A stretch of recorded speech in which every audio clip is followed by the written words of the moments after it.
Every generation believes they're freer than the one before.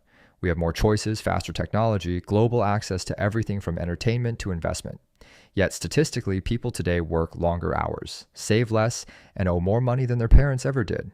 It feels like progress, but the numbers tell a quieter story, one that looks less like freedom and more like containment. Here's the uncomfortable truth. The modern economy isn't built to set you free. It's built to keep you playing. Every paycheck, every purchase, every loan, every swipe feeds a structure that turns human effort into profit almost automatically. And no matter how hard you work, how much you earn, or how disciplined you become, the system finds a way to pull that energy back to the top. It's efficient, elegant, and nearly impossible to beat. Look around. Every nation is in debt, every citizen carries credit, and every company, even the richest ones, operate on borrowed money. The world doesn't function on wealth. It functions on obligation. But here's the twist. Nobody really wants the debt to disappear. Not governments, not banks, not even investors. Because in this design, debt is the product. It's not a flaw of the system, it's the system itself. When you owe, you work harder. You accept wages that don't keep up with prices because you can't afford to stop. When governments owe, they tax and print and borrow again, ensuring that interest keeps flowing up the chain. And when corporations owe, they squeeze productivity out of every second of your day to meet quarterly targets, which coincidentally feed the same institutions lending them the money. You don't escape the system by paying your balance. You escape for a moment, then get pulled right back in. None of this requires a conspiracy. It's the outcome of centuries of financial engineering, clever decisions, each rational on its own, that together build a cage made of invisible rules. You can't see the walls because they look like choices. Buy the house, get the degree, take the loan, invest for retirement. Every path looks responsible. Every step looks voluntary. But in the background, the math never changes. Your obligation fuels their return. This isn't failure, it's design. They didn't just build an economy, they built a game. One that rewards participation, punishes exit, and ensures the scoreboard always tilts the same way. They created a system you can't beat. To understand how we got here, how the world turned human ambition into a self-feeding loop of debt, you have to go back to a moment when money stopped being something you had and started being something you could create. For most of history, rulers borrowed from merchants, nobles, or whoever had enough gold to spare. It was personal, risky, and temporary. A king might default, a lender might lose everything. But eventually the slate cleared. The debt ended, one way or another. But in the late 1600s, something changed. Governments didn't want to clear their debts anymore. They wanted to monetize them. The British were the first to perfect it. When King William III needed money for war, a group of financiers proposed something revolutionary. The crown could borrow permanently. Instead of paying back the loan, it would just pay interest forever. Those annual payments would be guaranteed by taxes, meaning guaranteed by the people. That single decision changed the DNA of global finance. Debt was no longer a burden. It was a business. Governments realized they could fund themselves indefinitely. Investors realized they could earn without producing anything. Banks realized they could profit from the spread, lend to the state at one rate, borrow from the public at another. A perfect triangle was born, citizens working, governments taxing, banks collecting. As this model spread across Europe and eventually into America, the idea of permanent debt became the cornerstone of the modern economy. The result? What started as a tool to finance wars became the foundation of everything: education, housing, healthcare, infrastructure, even innovation. Every social advance was backed by a balance sheet. But there was a catch. Once money was created from debt, the system could never stop. Paying off the principal would shrink the money supply. Defaulting would collapse confidence. The only way to keep the machine alive was to keep borrowing. Every crisis, every recession, every war, every pandemic became an excuse to expand the system further. The numbers grew, but so did dependency. The modern economy was no longer about creating value, but about servicing it. Politicians stopped promising to balance budgets. They promised to stimulate growth. Central banks stopped protecting savings. They started protecting the system. The world had quietly agreed on a pact. Money would be infinite as long as trust was. And to protect that trust, every institution, banks, governments, corporations, had to play their part in keeping the illusion stable. Because if people ever realized how circular it all was, how their taxes paid interest on money that never really existed, the whole illusion might collapse. So the rules were written. New money at the top, new debt at the bottom, and a promise in between that the game was still winnable, if you just worked hard enough. But what if the game was never meant to be won?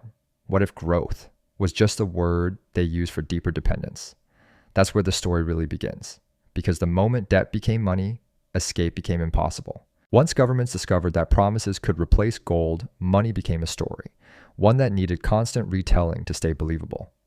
The story said, as long as people trust the system, the numbers are real. But what happens when trust itself becomes the product? Modern money isn't mined, earned, or found. It's created. Not by governments printing paper, but by banks typing digits into existence. Every time a loan is approved, a mortgage, a student loan, a business credit line, new money appears in the economy. It's not someone else's savings. It's freshly made, born the moment you sign your name. The bank doesn't hand you cash from a vault. It creates the balance on a screen, then books it as both an asset, what you owe, and a liability, the deposit it gave you. Two keystrokes, two sides of the same coin. Money in this design is not wealth. It's debt with better branding. And once that debt exists, it demands repayment with interest. Here's the catch. The system never creates the interest portion. It only creates the principal. That means to pay back old debt plus interest, new debt must constantly be created. The moment borrowing slows, defaults rise, jobs disappear, and growth vanishes. It's not a glitch. It's the system begging for oxygen. Governments learn the same trick. When tax revenue isn't enough, they issue bonds, promises to repay in the future. Investors buy them using money that was itself created by banks. Central banks then buy those same bonds with newly created reserves. It's a hall of mirrors, a loop of promises supporting other promises, and the reflection looks like prosperity.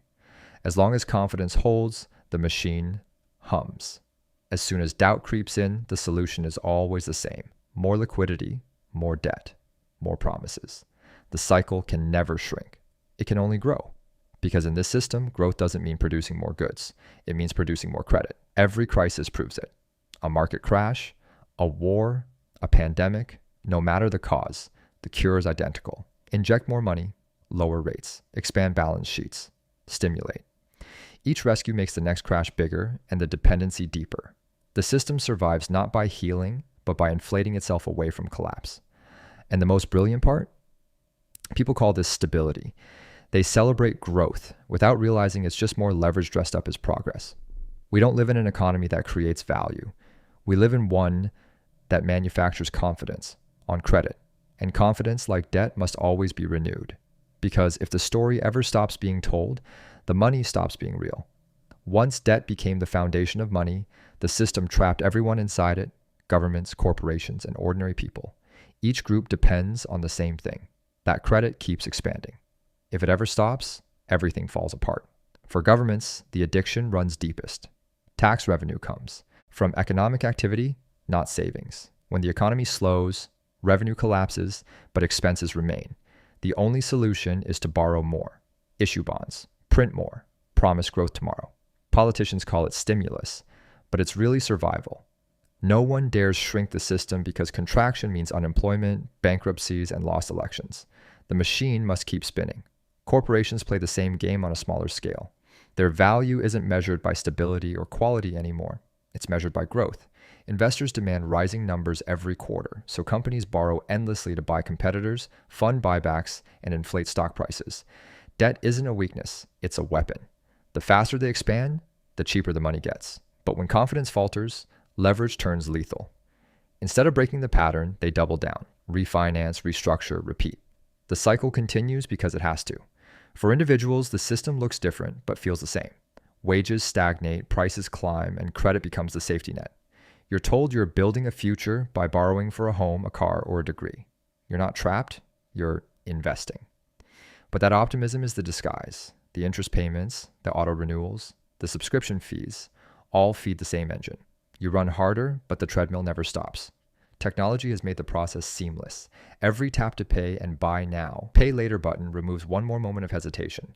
The less you think, the more the system thrives. Algorithms learn your spending patterns better than you do. They don't even need to manipulate, just remind you. The loop feeds itself. This isn't a conspiracy. It's the natural outcome of incentives. Everyone is rewarded for expansion and punished for restraint. Governments lose votes if they cut spending, corporations lose investors if they stop borrowing, and individuals lose opportunities if they refuse debt. So everyone keeps running. The machine doesn't collapse when it fails. It adapts. Every crisis, every bailout, every temporary fix strengthens the same structure. The system survives not by solving problems, but by creating new ones it can monetize. That's why you can't beat it, because it turns every failure, including yours, into fuel. The system's true genius came later, when control stopped looking like control. After centuries of monarchs, bankers, and barons openly owning everything, power realized something. People fight what they can see, so they made ownership invisible. The shift began in the early 20th century, when industrial economies needed citizens who would produce as well as consume. Factories could make more goods than ever before, but who would buy them? That's when credit stepped out of the banks and into ordinary life. Installment plans, consumer loans, credit cards. These weren't just financial tools, they were social engineering. People no longer needed to wait for wealth. They could borrow the life they wanted now and pay for it indefinitely. It turned restraint into impatience and patience into failure. Governments encouraged it. After the Great Depression, spending wasn't just personal, it became patriotic. When the US came out of World War II, leaders didn't tell citizens to save. They told them to buy. Homes, cars, refrigerators. Mass consumption became the fuel for economic freedom. In reality, it was the first layer of debt dependency disguised as prosperity. Then, in 1971, the illusion deepened. When the US severed the dollar from gold, money itself became abstract, backed not by metal, but by confidence. It was a quiet revolution. Suddenly, there was no anchor, no restraint. The economy could expand infinitely, and the only thing keeping it alive was belief. Every paycheck, every loan, every investment relied on the faith that tomorrow's money would still be worth something. Corporations and advertisers seized the moment. They stopped selling products and started selling identities. You didn't just buy a car, you bought freedom. You didn't just take a loan, you invested in your dreams. Consumption became self-expression, and debt became empowerment. The system didn't need to enslave anyone. It just needed to make people proud of their chains. By the 1980s, with deregulation and easy credit, the loop was complete. The global economy was now one massive confidence game, sustained by the illusion that individual freedom and endless growth were the same thing. And so the modern citizen was born, convinced they're chasing success while unknowingly keeping the machine alive. Because true control isn't achieved through force. It's achieved through dependence, disguised as freedom. By the time the 21st century began, control no longer needed vaults or armies. It lived inside screens. The same system that once trapped nations with debt learned to trap individuals with convenience. Credit built the foundation. Technology built the walls. When the internet arrived, it promised liberation. Anyone could learn, earn, or connect. But beneath that promise, the same financial engine quietly integrated itself into every click. Online shopping, mobile banking, subscription models, all extensions of the old debt architecture. What once required signing a loan contract now happens with a fingerprint. The system didn't just digitize money, it digitized dependency. Corporations realized that power no longer came from owning factories, but from owning attention. Every scroll, every purchase, every late night search revealed a little more of who you are and what you could be sold next. Algorithms became the new bankers, predicting your desires before you felt them. And just like old creditors, they offered solutions in advance. Buy now, pay later. Free trial. Easy financing. You aren't forced into debt anymore. You're nudged into it. Governments adapted too. Instead of taxing labor alone, they began taxing behavior. Indirectly, through inflation. Every time new money enters the system, the value of your savings erodes a little. It's not called theft, it's called policy. You keep working harder just to stay in place. The treadmill speeds up, but the scenery never changes. By the 2000s, the cage had become invisible and comfortable. Convenience made people stop questioning who benefits from it. Why own something when you can subscribe? Why save when money loses value? Why fight when you can just tap to agree? Every decision is streamlined, optimized, automated, except the one that matters, the choice to step away. That's the modern miracle. The system learned that the best prison doesn't feel like punishment. It feels like progress. You're entertained, connected, and dependent all at once. The walls aren't made of iron anymore. They're made of dopamine, debt, and data. And because it's pleasant, nobody wants to leave. The old bankers built a financial cage. The new architects built a psychological one. We traded freedom for comfort and called it advancement. And in doing so, we made the system eternal.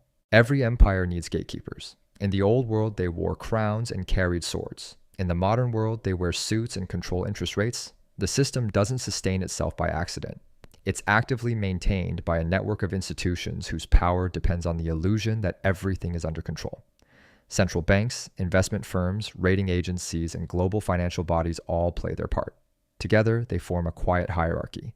one that decides who gets liquidity, who gets cut off, and what the world believes about stability.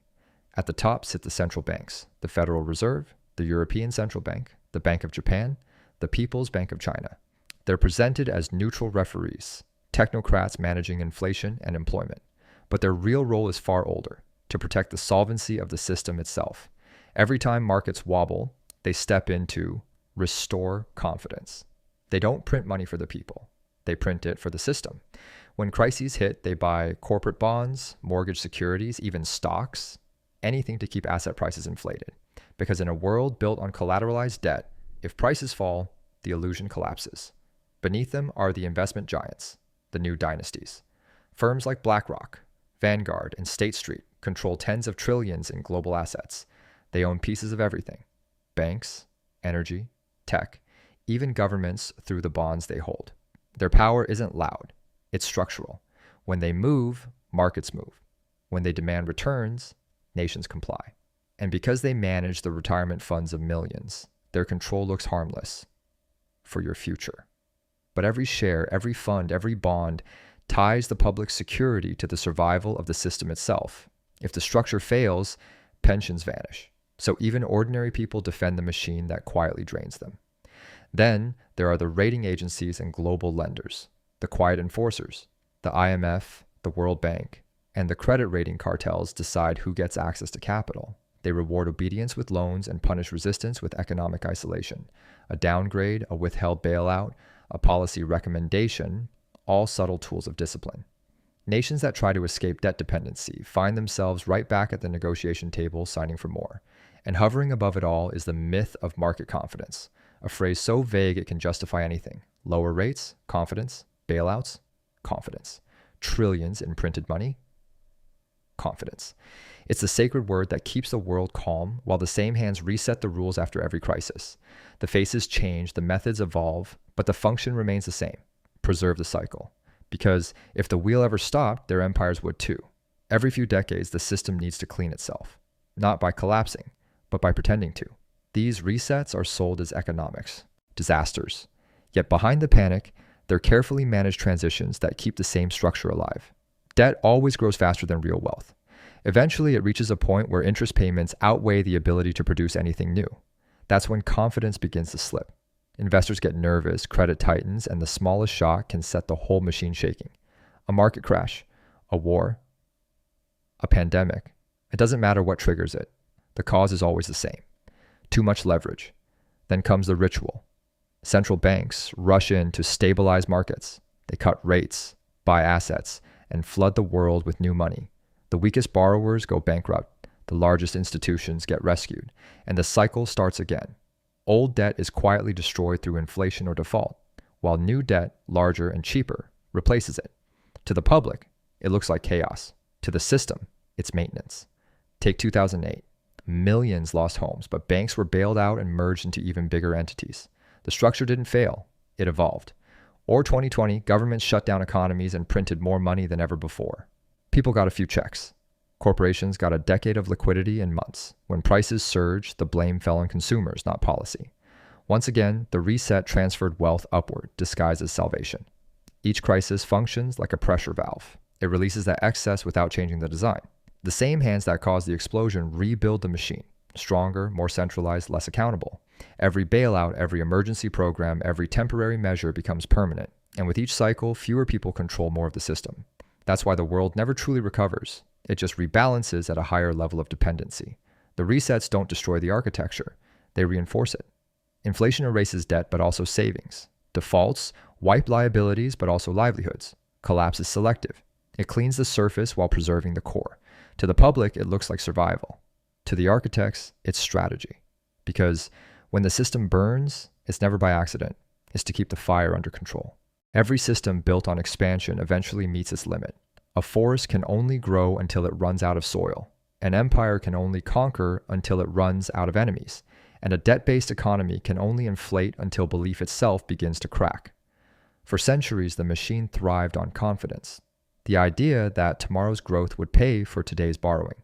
But now, the future feels smaller. Populations are aging, productivity is slowing, and the cost of maintaining stability keeps rising. Each new crisis requires more intervention than the last, and every rescue weakens the foundation it's meant to protect. Central banks can create money, but they can't create value. They can lower interest rates, but they can't lower entropy. The illusion of infinite expansion is running out of space. Negative rates, quantitative easing, digital currencies, each one is a desperate innovation to buy time. The problem isn't just the size of the debt anymore. It's that there's nowhere left to push it. Governments now owe more than their economies produce in a year. Corporations roll over loans endlessly just to survive. Families carry record levels of personal debt while wages lag decades behind inflation. The system still moves, but not because it's healthy. It moves because it's too heavy to stop. The weight of its own promises forces it forward. You can already see the strain. Inflation isn't just prices rising, it's confidence eroding. When people start doubting the value of money, they rush to convert it into anything else: real estate, gold, stocks, even speculation. The result isn't wealth, it's distortion. Prices lose meaning, markets lose logic, and policy loses control. The system begins to eat itself from the inside. And for the first time, the traditional reset may not be enough. Each past crisis relied on faith that the central banks could print, the markets could recover, and governments could borrow again. But faith is finite. The next collapse might not trigger panic followed by recovery. It might trigger realization that the game itself can't continue. Because at some point, debt stops functioning as money and starts functioning as gravity. And when gravity takes over, expansion turns into implosion. That's the danger we face now. Not revolution, not rebellion, but exhaustion. A system that can no longer outrun its own mathematics. Every empire believes it can outsmart collapse. The kings of gold thought their coins would last forever. The industrial age believed in steel. Today's world believes in credit. That if you print fast enough, digitize deep enough, and control data tightly enough, the system can run forever. But no cycle built on infinite debt can last in a finite world. The next collapse won't announce itself with fire and chaos. It'll arrive quietly, disguised as innovation. A digital reset. New currencies, new policies, new terms of control. Central bank digital money will promise efficiency and safety, but every promise hides a condition: obedience.